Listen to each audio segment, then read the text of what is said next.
లయ గారు ఇక్కడ so 20 years తర్వాత మళ్ళీ రిటర్న్ వచ్చారు కదా. అప్పటికి ఇప్పటికి ఏం చేంజెస్ కనిపిస్తున్నాయి ఆర్టిస్ట్లో కావచ్చు, టెక్నికల్గా కావచ్చు, ఎన్విరాన్మెంట్ కావచ్చు? యాక్చువల్లీ చాలా చాలా చేంజెస్ ఉన్నాయండి. ఈవెన్ యాక్టింగ్లో కూడా యాక్చువల్లీ మనుషుల్లో తేడా లేదండి. మనుషులు అలాగే ఉన్నారు. ఇక్కడికి చాలామంది నాకు ఆల్రెడీ కొంతమంది తెలుసు. వాళ్ళు అప్పుడు ఎలా ఉన్నారో ఇప్పుడు కూడా అలాగే ఉన్నారు.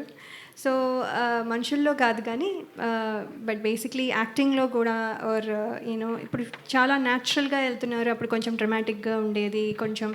అండ్ తీయడం కూడా చాలా కంటెంట్కి ఎంత కావాలో అదే వాట్ ఎవర్ ద క్యారెక్టర్ ఈ స్పీకింగ్ అదే తీస్తున్నారు. So whatever their image ఏముందో అవన్నీ ఎవరు ఇప్పుడు చూడట్లేదు. అలాగే కొంచెం అడ్వాన్స్డ్ టెక్నాలజీ రావడం వల్ల ఇంకా visually it is very good. మేము చేస్తున్నప్పుడు కొంచెం రాగా అబ్బో ఇప్పుడు మాకు చూసినప్పుడే అబ్బా ఇది పాతగా అయిపోయినట్టుంది అంటే మాకు మా సినిమాలే మళ్ళీ చూసుకోవాలంటే కొన్నిసార్లు దాని బదులు కొత్తది చూద్దాం అనిపించే రోజులు కూడా ఉన్నాయి. But not that old is always gold అనుకోండి. బట్ కానీ చెప్తుంది ఏంటంటే విజువల్లీ కూడా చాలా బాగుంది. అండ్ ఎమోషన్ ఈజీగా క్యారీ అవుతుంది. ఎక్కువ డ్రమటైజ్ చేయకుండా ద ఎమోషన్ ఇస్ రీచింగ్. అది చాలా బాగుంది. So many things are there. But ప్రస్తుతానికి అయితే this is the major one. Okay రాజుగారు వెంకట్ ఆల్రెడీ ఒకసారి అయిపోయింది కానీ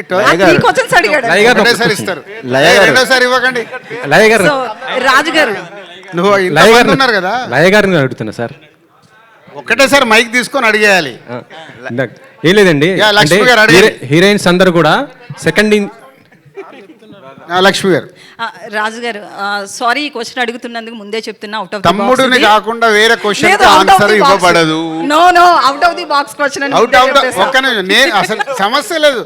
ఫస్ట్ ఒక ఆల్రెడీ సినిమాలో ఉంది కదా మాట తప్పినా ఏదో రాశాడు. ఇది కూడా అంతే. తమ్ముడు కాకుండా వేరే దానికి ఆన్సర్ లేదు. ఇండస్ట్రీ పెద్దగా మీరున్నారు. అది మళ్ళీ ఆఫీస్కి కెమెరా తీసుకొని ఆఫీస్కి అక్కడ మాట్లాడదాం.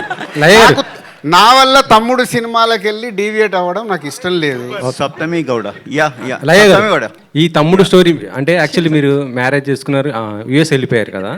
తమ్ముడు స్టోరీ చూస్తుంటే ఏజెన్సీ నేపథ్యంలో కొద్దిగా హార్డ్గా కనిపిస్తున్నది ఈ స్టోరీ. మీకు డైరెక్టర్ గారు చెప్పినప్పుడు మీకు ఎలా అనిపించింది? ఇది మీకు ఆ క్యారెక్టర్ ఏంటి అసలుకి? సినిమా చాలా చాలా కథలు ముందు కూడా చెప్పారండి. కానీ ఈ కథతో కంబ్యాక్ రావాలి అని అనిపించే అంత బాగుంది. నాకు ఫస్ట్ నుంచి చెప్పినట్టుగా ఎలా అయితే ఉందో ఇప్పుడు స్క్రీన్ మీద దానికంటే 10 రెట్లు ఎక్కువగా అనిపిస్తుంది. సో ఇది డెఫినెట్లీ నాకు మెమొరబుల్గా ఎప్పుడు గుర్తుండిపోయే బెస్ట్ ఫిల్మ్ అవుతుందని నేను అనుకుంటున్నాను. Saptami Gowda, yeah, here, ma'am.